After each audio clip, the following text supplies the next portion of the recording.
cultural point of view, I'll go into more of the other barriers in the next question, but similar to a lot of cultures, some of us hold the belief that everything happens for a reason. So if you have cancer, it's because you've done something wrong to invite that sickness.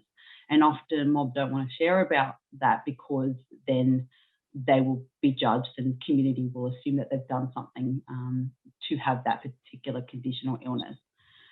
There is also the idea of manifestation. So by somehow talking about it, you then make it more of a reality. You bring it forward somehow, you manifest it. And so if we talk about death and dying or try to prepare, then somehow we have now brought that closer to us because we've talked about it. In terms of barriers then, what prevents people accessing palliative care? Obviously there's those beliefs that if that would influence that, but what other barriers are there that exist?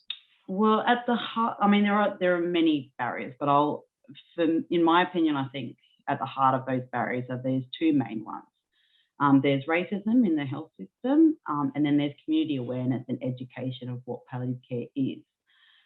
So we all know there's endless literature on the experience of racism in the health systems for our mob, and so many of us have received culturally unsafe and poorer care or no care at all as a result of being Aboriginal and or Torres Strait Islander.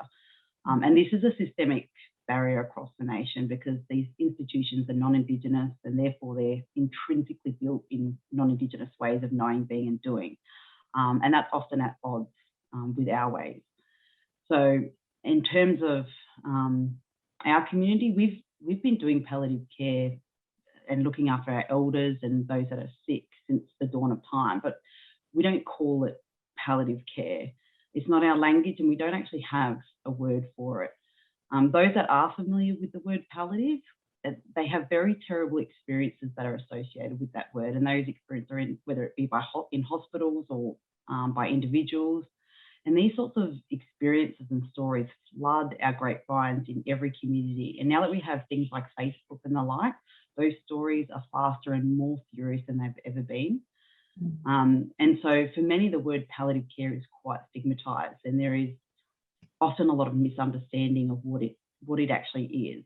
And for those that have or are a little bit familiar with it, it's often associated with negative things like death, pain, loss, trauma.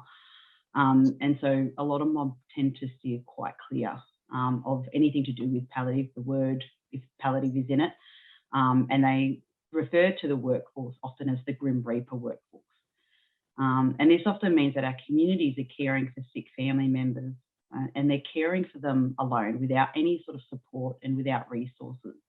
And that's one thing that IPEPA is, hoping to change as we move forward.